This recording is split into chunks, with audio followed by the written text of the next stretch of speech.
Hello friends, welcome to our channel one day exam Guru. Friends, मैं Sonu sir one day exam Guru channel पर एक बार पुनः आप सभी का स्वागत करता हूं। तो फ्रेंड्स, आज के इस वीडियो में हम आपके लिए लेकर आए हैं हिंदी व्याकरण का टॉपिक है जिसका नाम है विराम चिन्ह।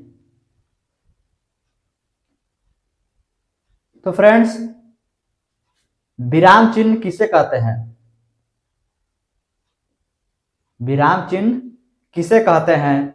सबसे पहले हम लोग जान लेते हैं कि विराम चिन्ह किसे कहते हैं।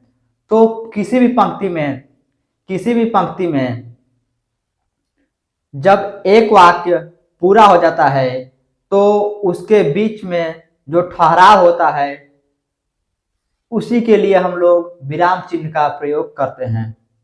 यानी किसी भी पंक्ति के एक वाक्य पूरे होने पर जिन चिन्हों का प्रयोग करके हम वहां पर ठहराव करते हैं यानी थोड़ी देर रुकते हैं, तो उन चिन्हों को क्या कहते हैं? विराम चिन्ह। तो फ्रेंड्स, विराम चिन्ह की संख्या कितनी है? हिंदी में कुल विराम चिन्हों की संख्या कितनी है?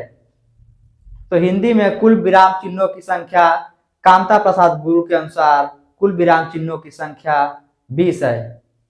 यानी कामता प्रसाद गुरु ने कुल विराम चिन्हों की संख्या को 20 प्रकार से वर्णन किया है। तो फ्रेंड्स, आइए हम लोग जान लेते हैं कि कौन कौन से विराम चिन्ह हैं और उन्हें किस नाम से जानते हैं। तो इसके पहले यदि आपने मेरे चैनल को सब्सक्राइब नहीं किया है तो प्लीज चैनल को सब्सक्राइब कीजिए और वीडियो को अपने दोस्तों तक अधिक से अधिक मात्रा में शेयर कीजिए और वीडियो अच्छा लग रहा हो तो लाइक भी कीजिए और घंटी का बटन दबाकर नोटिफिकेशन ऑन कर दीजिए ताकि मैं जो कुछ भी वीडियो अपलोड करूं आप तक सबसे पहले नोटिफिकेशन यानी सूचना आपको मिल जाए। तो आइए हम लोग देख लेते हैं कि कौन कौन से विराम चिन्ह हैं और उन्हें किस नाम से पुकारते हैं। तो हमारा पहला विराम चिन्ह है अल्प विराम। क्या? अल्प विराम।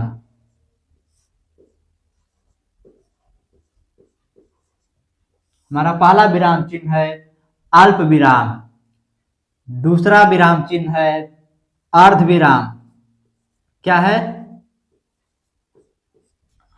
अर्ध विराम।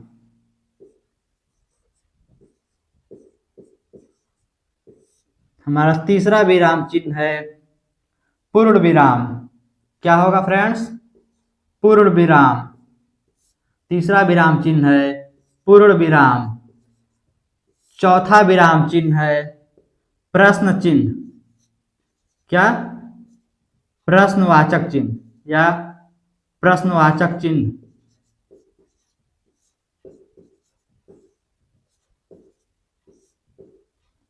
अगला विराम है आश्चर्य या विस्मयादि चिन्ह। आश्चर्य या विस्मयादि बोधक चिन्ह। विस्मयादि बोधक। विस्मयादि बोधक चिन्ह। ठीक है।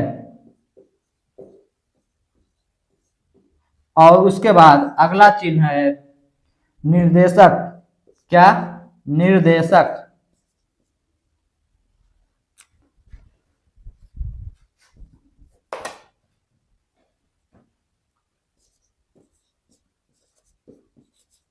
निर्देशक जिसे आप लोग डैश भी समझते हैं। क्या? डैश डैश भी कहते हैं या इसी को आप लोग योजक चिन्ह जिसे संयोजक भी कहते हैं। संयोजक या फिर इसी को एक और भी नाम से जानते हैं जिन्हें हम लोग कहते हैं समासिक। क्या? समासिक। ठीक है। और हमारा अगला चिन्ह है जिसको हम कहते हैं क्या? कोष्ठक। क्या कहते हैं? कोष्ठक।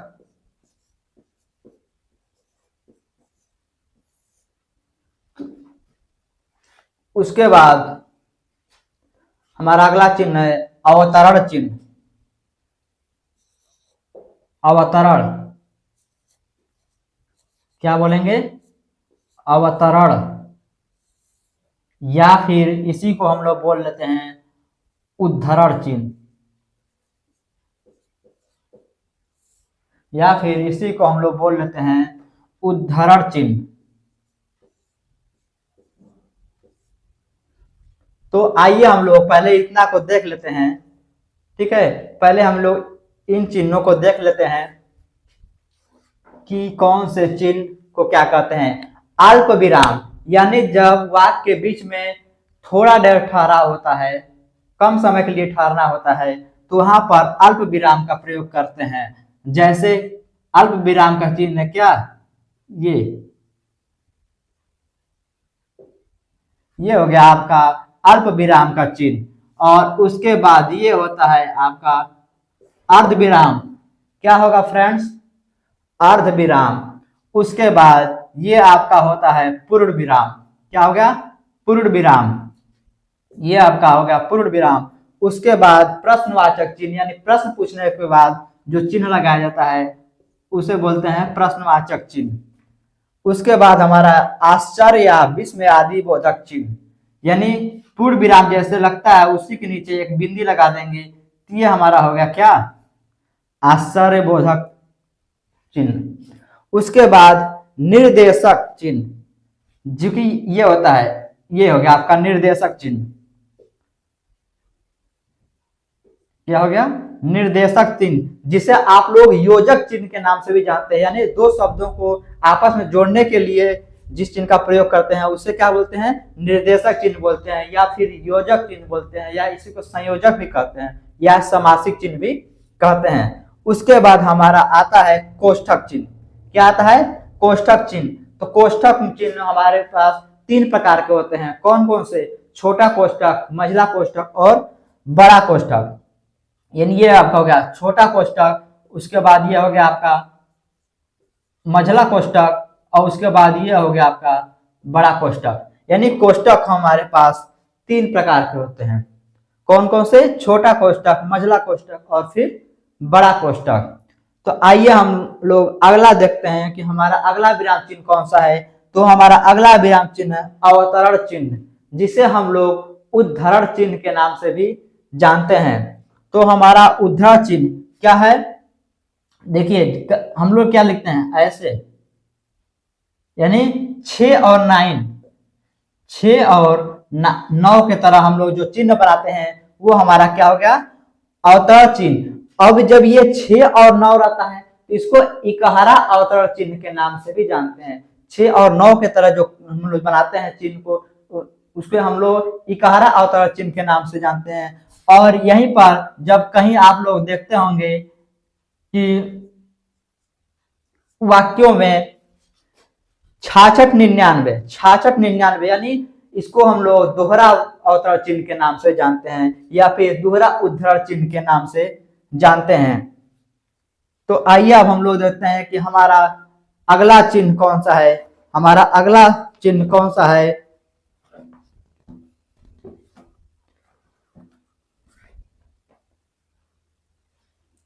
तो फ्रेंड्स हमारा अगला चिन्ह है 9 नंबर देख लीजिए। हमारा अगला चिन्ह है क्या, उपविराम या अपूर्ण विराम, उपविराम, उपविराम या अपूर्ण विराम, अपूर्ण विराम। यानी हमारा अगला चिन्ह है उपविराम या फिर अपूर्ण विराम। उसके बाद अगला चिन्ह है विवरण चिन्ह, क्या, विवरण चिन्ह, विवरण चिन्ह, हमारा अगला चिन्ह है विवरण चिन्ह। उसके बाद हमारा अगला चिन्ह है पुनरुक्ति सूचक चिन्ह, पुनरुक्ति सूचक चिन्ह, क्या, पुनरुक्ति सूचक, पुनरुक्ति सूचक, पुनरुक्ति सूचक चिन्ह।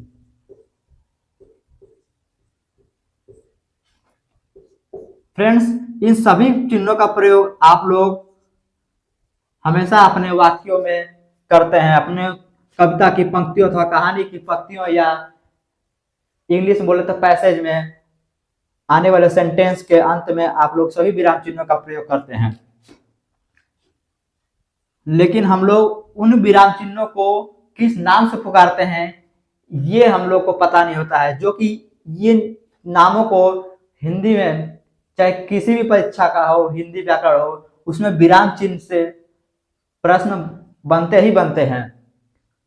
और आपको प्रश्न दे दिया जाता है कि निम्न में से अल्प विराम कौन सा है, या फिर दे दिया जाता है कोई शब्द दे दिया जाता है, वहां पर चिन्ह लगा दिया जाता है और पूछ लेता है कि प्रश्न में दिया गया चिन्ह को क्या कहते हैं, प्रश्न में दिए गए चिन्ह को क्या कहते हैं। तो वहां पर भी आपको उत्तर बताना होता है। तो आप लोग कैसे पहचानेंगे, वही तरीका, वही चीज हम आपको बता रहे हैं किस चिन्ह को किस नाम से जानते हैं। तो फ्रेंड्स, आप लोग जल्दी जल्दी चैनल को सब्सक्राइब कीजिए, चैनल को सब्सक्राइब कीजिए और वीडियो को अधिक से अधिक मात्रा में शेयर कीजिए। अगला चिन्ह है क्या, लाघव चिन्ह। लाघव चिन्ह। उसके बाद हमारा अगला चिन्ह आता है जो 13वें नंबर पे है, क्या बोलते हैं इसको हम लोग, लोप चिन्ह। क्या, लोप चिन्ह। लोप चिन्ह। उसके बाद हमारा अगला चिन्ह आता है पाद चिन्ह। क्या, पाद चिन्ह।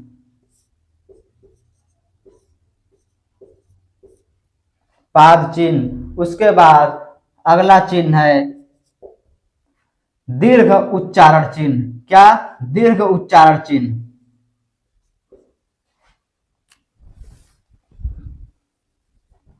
हमारा अगला चिन्ह है दीर्घ उच्चारण चिन्ह।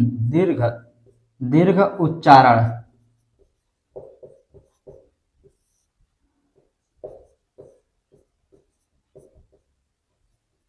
दीर्घ उच्चारण चिन्ह। तो आइए हम लोग देख लेते हैं कि उप विराम चिन्ह किस प्रकार से लगता है। तो यदि आप दो बिंदी यानी जो विसर्ग की तरह होता है, ये आपका हो गया क्या, उप विराम, जिसे हम लोग अपूर्ण विराम चिन्ह के नाम से जानते हैं। उसके बाद हमारा अगला चिन्ह आता है विवरण चिन्ह। क्या, विवरण चिन्ह, यानी दो बिंदी लगाकर इस तरह से जो डैश लगाते हैं बीच में, यही आपका होता है क्या, विवरण चिन्ह। उसके बाद हमारा आता है पुनरुक्ति सूचक चिन्ह। पुनरुक्ति सूचक चिन्ह, आप देखते हैं कि यदि हम कोई भी शब्द लिख देते हैं और उसी शब्द को जब हम उसके ठीक नीचे बार बार लिखना होता है, तो हम लोग उस शब्द को बार बार न लिखकर इस चिन्ह का प्रयोग करते हैं, जिसे हम लोग बोलते हैं क्या, पुनरुक्ति सूचक चिन्ह। जैसे क्या हो गया, यदि आपको लिख दिया जाता है क्या, पंकज, तो यदि इसी के ठीक नीचे पुनः पंकज लिखना होगा, क्या करेंगे, हम बार बार पंकज न लिखकर ये पुनरुक्ति सूचक चिन्ह लगा देंगे, तो इसका अर्थ भी हो गया कि यहाँ पर भी पंकज होगा। ठीक है, तो उम्मीद करते हैं कि आप लोग को विराम चिन्ह समझ में अच्छी तरह से आ रहा होगा। तो आइए हम लोग देख लेते हैं कि हमारा लाघव चिन्ह, क्या, लाघव चिन्ह क्या होता है। तो फ्रेंड्स, लाघव चिन्ह यानी ये छोटा सा गोला, ये लाघव चिन्ह होता है। यानी हम लोग किसी भी शब्द को छोटे रूप में लिखने के लिए लाघव चिन्ह का प्रयोग करते हैं। जैसे हम लोग क्या लिख लेते हैं, चलिए अच्छा बाद में उनको बताते हैं, पहले पूरे चिन्ह को देख लीजिए आप लोग। उसके बाद हमारा अगला चिन्ह आता है लोप चिन्ह। क्या, लोप चिन्ह यानी खाली स्थान वाला चिन्ह, खाली स्थान वाला चिन्ह। ठीक है, उसके बाद हमारा आता है पाद चिन्ह। पाद चिन्ह, ये होता है आपका पाद चिन्ह, जिसे हम लोग क्या बोलते हैं, अंडरलाइन।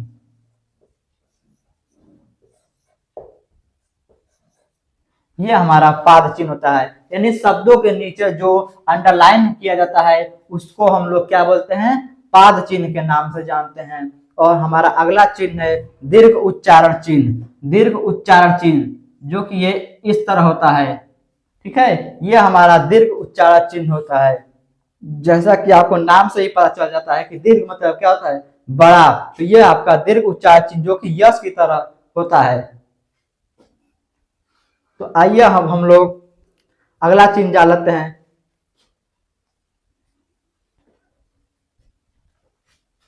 5 और चिन्ह हमारे पास बचे हैं, उन सभी चिन्हों को भी हम लोग देख लेते हैं। यानी प्लुत स्वर में क्या होता है, इसी दीर्घ उच्चार चिन्ह का प्रयोग होता है। प्लुत स्वर के उच्चारण में इसी दीर्घ स्वर का दीर्घ उच्चार चिन्ह का प्रयोग होता है। यानी 15 चिन्ह आपने देख लिया था। अब हमारा 16वां चिन्ह है क्या, पाद बिंदु। पाद बिंदु जो कि विदेशी वर्ण यानी विदेशी वर्णों के नीचे जो बिंदी लगता है उससे क्या बोलते हैं हम लोग, पाद बिंदु बोलते हैं। और हमारा अगला है हंस पद। अगला आता है हंस पद। क्या, हंस पद।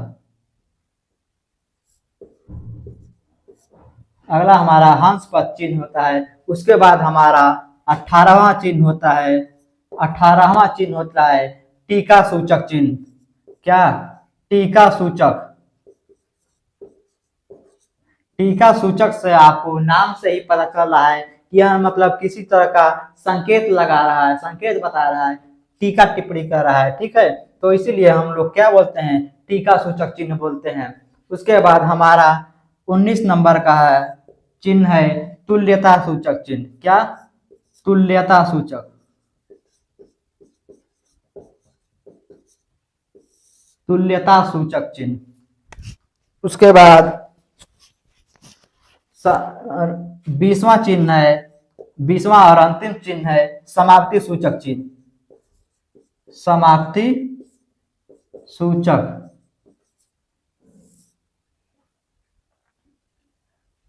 ठीक है, समाप्ति सूचक चिन्ह। तो इन चिन्हों को हम किस प्रकार से दर्शाते हैं, तो आइए हम लोग देख लेते हैं। ये क्या होता है,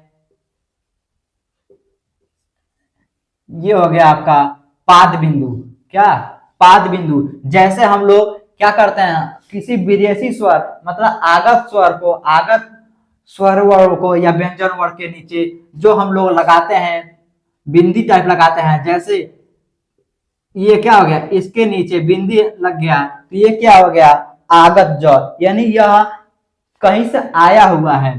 ठीक है, इसको अरबी फारसी शब्द भी बोलते हैं, अरबी फारसी वर्ड बोलते हैं। ठीक है, फिर हो गया, ये आपका हो गया आगत फ, यानी कि कोई भी अक्षर लिख कर उसके नीचे जब बिंदी लगा देते हैं तो उसी को हम लोग क्या बोलते हैं, पाद बिंदु।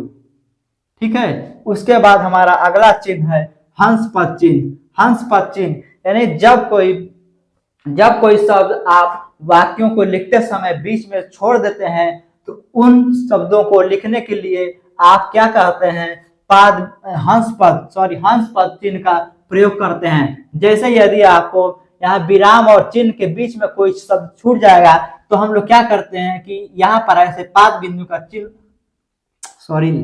यहाँ पर हम लोग हंस पद चिन्ह का प्रयोग करके इसके ऊपर वो शब्द, कुछ भी शब्द लिख देते हैं। तो हम लोग क्या समझ में आता है कि विराम के बाद बीच में जो छूट गया है उसको हम लोग लिखे हैं। ठीक है, यही हमारा होता है हंस पद चिन्ह, यही हमारा होता है हंस पद चिन्ह। उसके बाद टीका सूचक चिन्ह होता है। क्या होता है, टीका सूचक चिन्ह, यानी इसको हम लोग क्या करते हैं, कोई भी संकेत दे देते हैं। क्या, कोई भी संकेत दे देते हैं, तो यह हमारा क्या हो गया, टीका सूचक चिन्ह। ठीक है, उसके बाद हमारा आता है तुल्यता सूचक चिन्ह। तुल्यता सूचक चिन्ह यानी बराबर का चिन्ह, तुल्यता यानी बराबर ही का चिन्ह आता है। उसके बाद हमारा आता है क्या चीज, समाप्ति सूचक चिन्ह। समाप्ति सूचक चिन्ह जिसे आप लोग बोलते हैं द इंड, इंग्लिश में क्या बोलते हैं, द इंड, वही द इंड का चिन्ह होता है। यानी यह चिन्ह आपको लगा देंगे तो इससे पता चलता है कि आपका यह चैप्टर पूरी तरह समाप्त हो चुका है। ठीक है, अच्छा, इसमें कुछ इंपॉर्टेंट चीज आपको बता देते हैं कि ये जो आपका है, इस कोष्टक को हम लोग किस नाम से जानते हैं, इसको किस नाम जानते हैं और इसको किस नाम जानते हैं। तो इसको आपको पता है कि ये छोटा कोष्टक है, इसे हम लोग अर्धवृत्ताकार के नाम से भी जानते हैं। क्या, अर्धवृत्ताकार, इसे हम लोग अर्धवृत्ताकार कोष्ठक के नाम से भी जानते हैं, अर्धवृत्ताकार कोष्ठक। उसके बाद हमारा अगला आता है सर्पाकार कोष्ठक। ये क्या है? सर्पाकार, सर्पाकार कोष्ठक। क्यों? क्योंकि ये सर्प के आकार का है, ये सर्प के आकार का होने के कारण इसको सर्पाकार कोष्ठक के नाम से भी जानते हैं। ठीक है। और उसके बाद ये होता है वर्गाकार कोष्ठक। क्या हो गया? वर्गाकार कोष्ठक, यानी वर्ग के आकार का होने के कारण इसे हम लोग वर्गाकार कोष्ठक के नाम से जानते हैं। उसके बाद जो है आप लोग को बताया गया था कि लाघव चिन्ह, तो लाघव चिन्ह का प्रयोग बहुत ज्यादातर करते हैं लोग। कैसे? जैसे देखिए ये लाघव चिन्ह है, लाघव चिन्ह। लाघव चिन्ह जब आपको कोई भी शब्द छोटे रूप में लिखना होता है, जैसे आप लोग को बोल दिया जाता है डॉक्टर, क्या? डॉक्टर, तो आप लोग डॉक्टर पूरा ना लिखकर डाल लिखकर उसके आगे ये चिन्ह लगा देते हैं, ये आपका, इसी को लाघव चिन्ह कहते हैं। ये आपका हो गया डॉक्टर। आपको यदि लिखना हो गया माननीय, क्या? माननीय, तो आप मां लिखकर उसके आगे ये चिन्ह लगा देते हैं, छोटा सा गोला बना देते हैं, ये क्या हो जाता है? आपका माननीय कहलाता है। उसके बाद आपको लिखना हो जाएगा यदि मोहम्मद, तो हम लोग क्या करेंगे? मो लिखकर जीरो लगा देते हैं, ये क्या हो जाता है? मोहम्मद होता है। या फिर हम लोग मोबाइल नंबर भी, किसी का मोबाइल नंबर भी लिखते हैं, तो हम लोग क्या लिखते हैं? ये हो गया आपका मोबाइल नंबर। यानी इस तरह का हम लोग छोटे रूप में लिख देते हैं, तो इससे हम लोग क्या पता चलता कि ये आपका मोबाइल नंबर लिखा है। यानी किसी भी शब्द को छोटे रूप में लिखने के लिए लाघव चिन्ह का प्रयोग करते हैं। उसके बाद लोभ चिन्ह, आपको लोभ चिन्ह जो बताया गया था इस तरह करके, यानी ये खाली स्थान चिन्ह को दर्शाता है। क्या? खाली स्थान को दर्शाता है, ये आपका लोभ चिन्ह जो होता है। उसके पश्चात पाद चिन्ह का तो आप लोग को बता ही दिया गया है कि अंडरलाइन, यानी सेंटेंस के नीचे जो अंडरलाइन करते हैं उससे हम लोग क्या बोलते हैं? पाद चिन्ह। क्या बोलते हैं? पाद चिन्ह, यानी रेखांकित चिन्ह। पाद चिन्ह को ही हम लोग रेखांकित चिन्ह कहते हैं। उसके बाद आपको बता दिया गया है कि जो पाद बिंदु होता है, यानी जो उर्दू, अरबी, फारसी से जो शब्द आए हैं उनके नीचे जो बिंदु लगता है उसे हम लोग पाद बिंदु के नाम से जानते हैं। उसके बाद जो ये हंस पद चिन्ह होता है, शब्द, कोई भी शब्द वाक्यों के बीच में जब छूट जाता है तो हम लोग हंस पद चिन्ह का प्रयोग करके उन शब्दों को लिख देते हैं। टीका सूचक चिन्ह, यानी किसी चीज को संकेत करने के लिए इस चिन्ह का प्रयोग कर देते हैं। जैसे यदि हम लोग ये चिन्ह लगा दिए और इसको हम लोग बता दिए कि जहां जहां पर ऐसा चिन्ह लगा रहेगा इसका अर्थ ये हुआ, यानी इसका, यदि आपको बता दिया गया कि राम को हम इस चिन्ह से प्रदर्शित करेंगे, तो जहां जहां राम शब्द आएगा वाक्यों में उसको जगह हम लोग ये चिन्ह लगा देंगे, तो इसी को हम लोग समझते हैं क्या? टीका सूचक चिन्ह। उसके बाद तुल्यता सूचक चिन्ह, यानी जहां बराबरी की बात की जाती है तो वहां तुल्यता सूचक चिन्ह हो गया। उसके बाद समाप्ति सूचक चिन्ह आपको बता दिया गया। तो दोस्तों इस प्रकार हमारा 20 विराम चिन्ह पूरे हुए। तो दोस्तों वीडियो कैसा लगा? उम्मीद करते हैं आप सभी लोगों को मेरे द्वारा बताई गई सभी जानकारी अच्छी तरह समझ में आ गई होगी। तो प्लीज दोस्तों वीडियो को लाइक कीजिए और अधिक से अधिक मात्रा में वीडियो को शेयर कीजिए। और यदि आपने मेरे चैनल पर अभी तक नए हैं तो प्लीज चैनल को सब्सक्राइब कीजिए। तो फिर मिलेंगे हम लोग नेक्स्ट टॉपिक में, तब तक के लिए धन्यवाद।